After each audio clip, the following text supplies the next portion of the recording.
Déjeme saludar al maestro Jaime Hernández, que ya también llegó esta mañana. ¿Cómo estás, querido Jaime? Qué guapo, oiga, tan temprano y ya así de... Es El que no, maestro... le tenía que lavar los dientes a a mi querido Brianberto. A Muy Brian muy Berto. bueno, sí, sí, lo vamos a canonizar, porque, ¿sabes? Ha sufrido mucho este pobrecito Brianberto. El maestro Jaime Hernández. Ese sí es corresponsal de guerra, no chingaderas como la de López Dóriga o Carlos Loret de Mola. Este sí es corresponsal por décadas mexicano en el extranjero, fundador y conductor de su espacio en YouTube, no apto para cínicos y orgullosamente amigo de este espacio libre como el viento, en el que puede que por ahí me pongan un alto el maestro Paco Cruz o Jaime Hernández, que no estén de acuerdo conmigo, se vale. Yo nada más soy el conductor de este espacio y siempre he dado carta abierta para que hablen de los temas que ellos quieren, sin línea, y la única línea es que no hay línea. Y bueno, entre los temas que estoy revisando en las portadas, en las primeras planas de los periódicos, quiere Estados Unidos grabar remesas con 5%. México podría perder 3.250 millones de dólares al año. Los republicanos de la Cámara de Representantes de Estados Unidos presentaron ayer un plan fiscal con una lista de prioridades para obtener nuevos ingresos en la que se incluye un impuesto especial del 5% al envío de remesas desde Estados Unidos, digamos, hacia México. Se entrega la chapiza al FBI en California entre los miembros de la familia del Chapo Guzmán que se entregaron a las autoridades estadounidenses. Estaría la exesposa y mamá de algunos de los hijos del Chapo Guzmán. Calla Marina del Pilar Ávila sobre esposo, indagarían en Estados Unidos lavado de dinero, dice el periódico Reforma. Anuncia Ebrard adelanto en revisión del TEMEC. El Caribe, otro centro de operación de Huachicol, dice el periódico El Universal. Familiares del Chapo cruzan la frontera hacia Estados Unidos. Su esposa y 17 personas más fueron recibidas del otro lado por los US Marshals. En Excelsior se adelantará la revisión del TEMEC, dice Marcelo Ebrard. Familia de Ovidio Guzmán se entrega al FBI, en total 17 personas, y ayer la presidenta decía que no habían avisado. Los gringos. Marina del Pilar pregona manos limpias y ve violencia de género en los señalamientos por haberle cancelado la visa a Estados Unidos, dice Milenio, en la primera plana de Milenio. También estoy revisando en La Jornada. Washington no ha informado sobre retiro de visa. Gobernadora de Baja California, dice Claudia Sheinbaum Pardo. Injusto bloqueo de Estados Unidos a ganado mexicano, dice la presidenta. Pactan Estados Unidos y China tregua arancelaria, disminuyen tarifas, dice en la contraportada de La Jornada. En El Financiero, y revisión del TEMEC iniciará este mismo año, anticipa Marcelo Ebrard. En El Economista, acuerdan China y Estados Unidos pausa y ajustes a los aranceles. Las bolsas repuntan. En El Heraldo, reparten 10,000 millones de pesos para seguridad. El Sol de México, violencia deja 300,000 muertos en 10 años. Es el índice de paz México 2025 en la primera plana del Sol de México. Y el Papa pide liberar a periodistas encarcelados. En Reporte Índigo, violencia tras las urnas, las agresiones, ataques, asesinatos, atentados y amenazas contra funcionarios y figuras políticas se acentúan durante los procesos electorales y la elección judicial. No es la elección. La Razón de México dice, nada que perseguir, dice Marina tras visa revocada. Claudia pide conocer causas. Violencia electoral se está desatando, dice Rocío Nale. Hay personas con antecedentes. En El Independiente, Televisa Leaks, oficina para mentiras y guerras sucias. Ricardo Monreal asegura que la militarización de la frontera de Estados Unidos viola una ley de 1878 y transgrede la separación de poderes. En la Casa Blanca, Donald Trump dice que sería una estupidez no aceptar de regalo el Palacio Dorado Volador que le quiere dar el reino de Qatar para que sea el nuevo Air Force One. Mi querido Jaime, por donde tú quieras.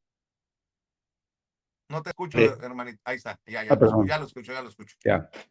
Yo creo que vale la pena hincarle el diente al tema de, pero antes esta reflexión. Yo recuerdo antes, queridos amigos, Paco se ha de acordar perfectamente bien porque es mucho más sabio y anciano que yo, que antes los periódicos eran los que marcaban la agenda, día con día, día con día. Tú te levantabas en la mañana para ver quién se llevaba la de 8 columnas más importante, quién dictaba la agenda. Hoy que has hecho esta revisión de los periódicos, ninguno de ellos ya marca la agenda, ninguno, ninguno. Es realmente vergonzoso cómo ha caído la prensa. Yo creo que ahora las noticias, ni siquiera los medios de comunicación grandes, hoy la agenda la llevan las redes sociales. Es impresionante. Desde ayer el maestro Paco Cruz y yo hablábamos de esta huida, de esta escapada de la familia de Ovidio Guzmán y de la exesposa de El Chapo Guzmán, Griselda López, por esta frontera con México y Estados Unidos, protegidos por el FBI, con francotiradores apostados ahí para defender de cualquier acechanza. Toda esta gente ha huido y al parecer esto, bueno, no al parecer, esto ya se confirmó, forma parte del acuerdo alcanzado por Ovidio, quien, todo parece indicar, se va a convertir en testigo estrella en el juicio contra el Mayo Zambada. Así es que les han proporcionado una visa, en algunos casos posiblemente a la ex esposa del Chapo Guzmán habrá cambio de identidad y este es el precio que paga el gobierno de Estados Unidos a todos aquellos soplones que pues aporten información rica, necesaria para poder encauzar y refundir en la cárcel a quienes tienen en la mira, pero claro, a través de acuerdos tan espectaculares como alcanzado por Ovidio. Ya sabíamos que Ovidio iba a alcanzar un acuerdo, lo supimos desde la semana pasada, de este acuerdo que supongo que va a beneficiar a su propio hermano, con la entrega de el Mayo Zambada, a quien se le tendió una celada, se le secuestró, se le entregó a las autoridades de Estados Unidos contra su voluntad. Y esto realmente, pues, es espectacular y todo esto mientras dejaban a oscuras al gobierno de México, que es la parte más chocante y yo diría que un pelín humillante que dejen a oscuras al aliado más leal que ha colaborado con Estados Unidos reduciendo el tráfico de personas indocumentadas, el tráfico de fentanilo, etcétera, etcétera. Yo creo que esto marca quizá un antes y un después, pero yo quisiera darle paso al maestro Paco, que como sabemos es el gran especialista en estos temas, porque él nos da todo el contexto histórico y responde quizá a la pregunta más interesante. ¿Hasta qué punto esto es el principio del fin para el cártel de Sinaloa? Hola, mi querido Paco. Vicente, Jaime, mira, sí, yo estoy convencido que el acuerdo de culpabilidad de Ovidio Guzmán López es el principio del fin del cártel de Sinaloa. Hay ciertamente grupos todavía poderosos o células dentro del cártel de Sinaloa, como la de Aureliano Guzmán Loera, hermano del Chapo, o la de Iván Archibaldo Guzmán, el hijo del Chapo. Y hay por ahí 3 o 4 más, pero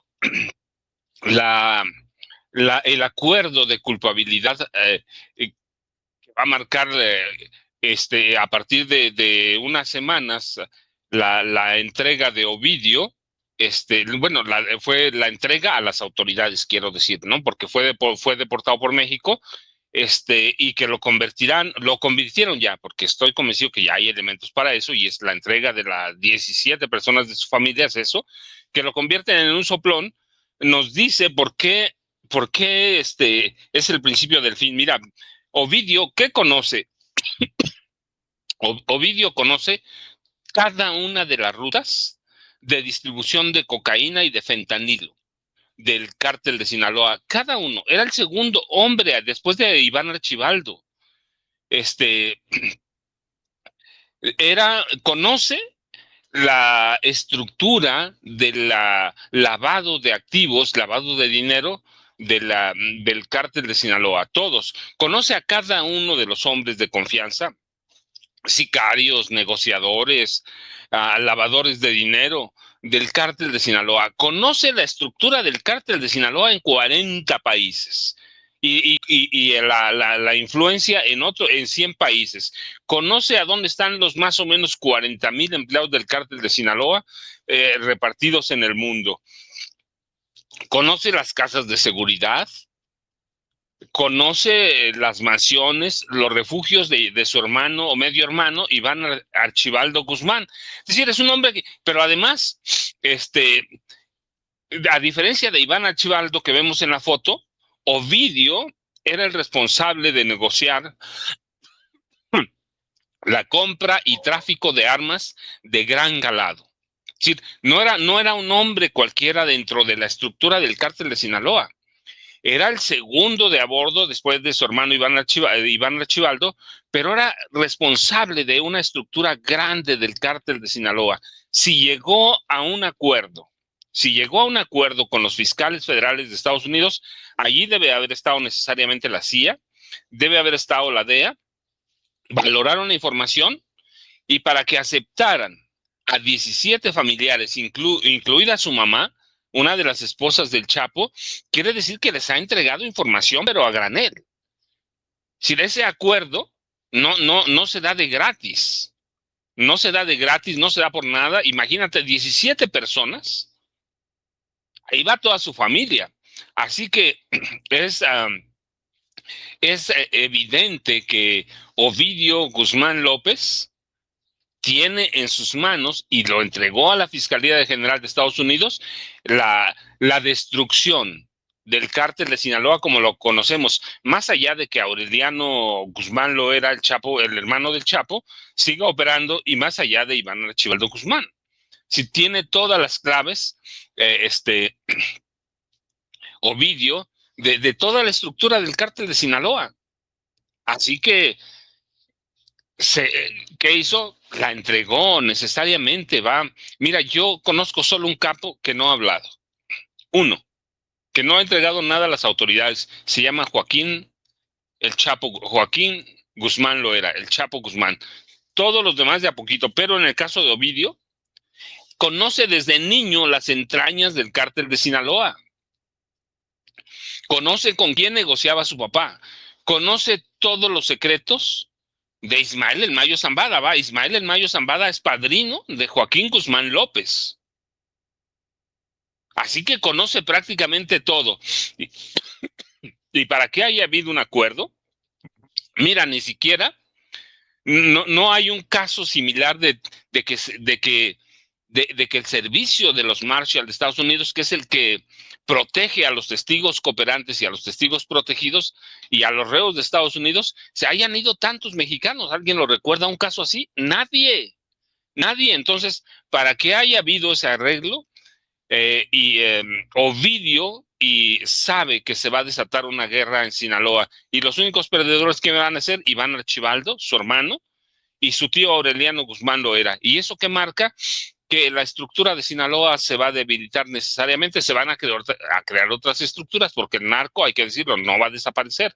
Es un gran negocio como para desaparecer, pero el cártel de Sinaloa, que se forjó entre 1986 y se consolidó en 87 con el permiso del presidente Miguel de la Madrid Hurtado, y luego se consolida en 88, 89 con el presidente Carlos Salinas de Gortari, ese cártel está por desaparecer. Ya no hay para dónde hacerse, no hay para dónde mirar. Ovidio la clave de todo. El único más allá de Ismael El Mayo Zambada, porque a mí me queda una duda. ¿Qué tal si lo poquito que tiene Ismael El Mayo Zambada lo negocia? Que ya se va a morir, dicen sí, bueno, pero mientras no se muera, la realidad es que Ismael El Mayo Zambada tiene información desde 1985-86 sobre quiénes, cómo y dónde se negociaba en la presidencia de la República el narcotráfico en este país. ¿Es importante para Estados Unidos? Sí, claro. Es importante, ¿por qué? Porque Ismael El Mayo Zambada también sabe que agentes de la DEA negociaban con los narcotraficantes, que recuerdan 2020, 2021, la DEA era un nido de corrupción. Bueno, yo digo, era, pero no es, pero era en 2020, 2021 un nido de corrupción. Y que termina con qué? Con el despido del director regional de la DEA para México y el resto de América, bueno, hasta Canadá abarca, de América Latina y América Latina. Así, y eso lo conoce El Mayo Zambada y conoce qué presidentes recibieron qué. Así que eso debe importarle a la DEA necesariamente. ¿Por qué? Porque es la historia del narcotráfico. Es la historia del narcotráfico y la historia de del narcotráfico en la política de este país. Así que si llega a un acuerdo Ismael El Mayo Zambada, la información de Ovidio va a servir para otros casos, políticos, criminales, pero para mí el cártel de Sinaloa ya no es lo que era Vicente y Jaime. Así es. Oye, Jaime, nada más por no dejar, hoy Rapé, el monero Rapé, publica un cartón que está cabroncísimo, durísimo, contra el hijo de Andrés Manuel López Obrador, Andy López Beltrán. Mi querida Ceci, no sé si lo tenga por ahí. Se compran ladrones, golpeadores, granujas, extorsionadores, malaondas o algún prianista que venda. A la madre, qué durísimo el cartón de Monero Rapé. A ver si Ceci lo tiene por ahí. Se lo mandé hace ratito. A ver si nos lo pone. Y por cierto, otro tema, el del arancel o de los impuestos del 5% a las remesas. Con eso, ahí está, mira, Pepena Rapé. Ya ve que se compran colchones, refrigeradores, estufas, microondas. Bueno, se compran ladrones, golpeadores, granujas, extorsionadores, malaondas o algún prianista que venda por haber afiliado a aquel cabrón de Durango. Pero bueno, mi querido Jaime, 5% a las remesas, pinche Donald Trump y los republicanos están buscando hacerle la vida de cuadritos a nuestra gente y ojo, no es poca cosa, mi querido Jaime. Sí, y lo que ocurre es que, mira, por un lado, tienen el problema de ampliar el programa de exención de impuestos a los más ricos, que se requieren aproximadamente 4 billones de dólares para satisfacer las necesidades de los más ricos. Entonces, ¿por dónde cortas? Pues ya han recortado todo, han cerrado el Departamento de Educación, han reducido a su mínima expresión el Departamento de Salud. Y ahora, pues, esta ocurrencia de imponer impuestos a las remesas, pues vamos a ver a dónde llegan con este intento por beneficiar a los más ricos. Y mientras, por el otro lado, se recibe con los brazos abiertos a los pobres refugiados africanos, blancos, que dice Donald Trump que son víctimas de genocidio, no tienen vergüenza, de verdad. ¿Y nuestros hermanos palestinos? Ándale, y además es una grosera comparación. ¿Has visto las fotos de los africanos? Todos gordos, todos relucientes, todos ricos, todos millonarios, y se les recibe como víctimas del genocidio. No, es realmente injusto. Yo creo que ya va a llegar la presidenta y mientras tanto ya llegó. Ya saben, a las 2 los espero en No Apto para Cínicos, @Jaime Journo. Un abrazo a mi querido Paco, un abrazo fuerte para ti, querido Vicente. Gracias, Jaime. ¿Y tus redes sociales, Paco? Paco Cruz Jiménez en X, antes Twitter, Francisco Cruz Jiménez en Facebook, Vicente, Jaime, nos vemos al rato. Y no se le olvide la mesa de seguridad con Paco, con el maestro Pepe Reveles en un rato. Y a las 7, duelo de bastonazos entre Jaime, Paco y Norman. Por cierto, agradecido con la generosidad de Norman Pero por sus palabras ayer en la primera parte del programa. Y a ustedes, ¿qué les puedo decir? Gracias por tanto, Jaime, Paco, porque la audiencia los aprecia, los quiere, los respeta y los apoya. Nos vemos. ¿Cómo están?